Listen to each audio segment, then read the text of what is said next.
Toward the end of each week during this lockdown time, I will be coming to you virtually with what would normally be on the front of the pew sheet each Sunday. We will also put this on our website so that you can go back and read and reflect on what I offer you. And hopefully this will give you encouragement and sustenance in what I know will be a really difficult time for so many of us as we adhere to the government's plea so that we don't suffer any more from COVID-19. One thing I believe is that how we use this time ahead of us will make a huge difference to whether we and humanity can evolve, create, and collaborate as a collective body for our collective challenges. There's been a lot of good advice already from such professionals as doctors and psychologists and our Prime Minister and her Cabinet about our need to keep as many routines as we can. When we wake up, when we eat, when we exercise, when we go to sleep. To eat well and to keep in touch with others via phone calls and emails and other channels. Not to watch too much social media or television that often is very negative. However, there are a couple of other things that I'd like to add as I think about our collective responsibility as Christians that I believe will help us use our time well and build our collective body. The first of those things is grow your connection to God and to your soul. This can be a time to slow down, to pause, to see if you can enrich your spiritual life, your connection to God.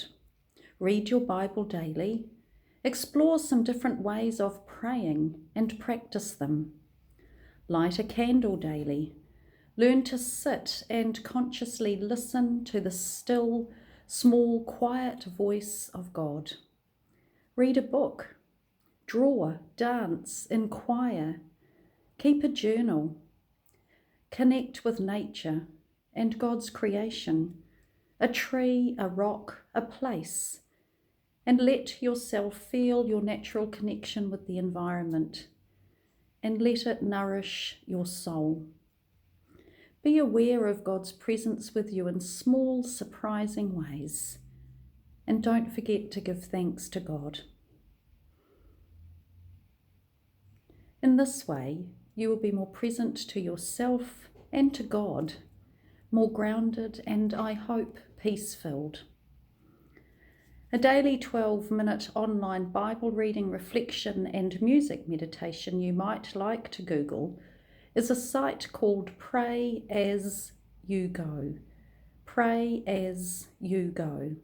This is one of the things I use for my daily reflection and spiritual discipline, and you too might find it helpful.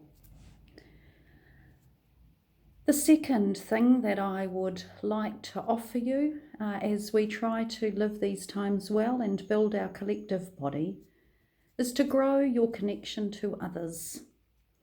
Physical distance does not mean emotional distance. We have been physically close, but emotionally distant often, in my opinion. See if you can practice emotional connection and vulnerability more in this time.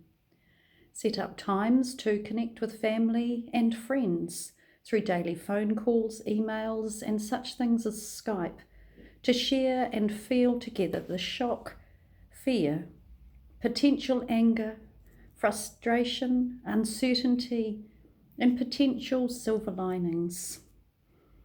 I'm going to have virtual meals with my family and my friends at different times during this 4 weeks.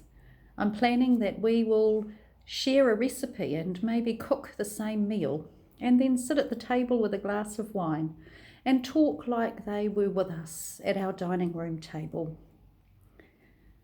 In this way, We will build the relatedness we need as a well-functioning community. Set up a regular circle of support for those you know who are alone during this time. We now more than ever need to support one another. It's also important to know when you need to reach out to trusted peers, family, and friends for support. Share your own vulnerabilities and give them the opportunity to do the same. This is a vulnerable time for us all.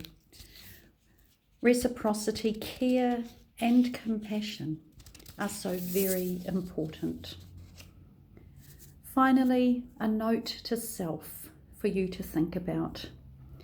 If you find yourself thinking a lot about the impact of the virus, ask yourself, am I worrying or planning? Worrying involves rumination about things beyond our control and worst-case scenarios, whereas planning involves goal-focused problem-solving. We need to be planning, having goals, focused problem-solving to help us get through this time. Routines and spiritual practices and connecting with others will certainly help us all to build our connectivity and our capacity as individuals, but more importantly as a community that God calls us to care for one another in this time, and take care with every blessing. And I will look forward to being with you again later next week.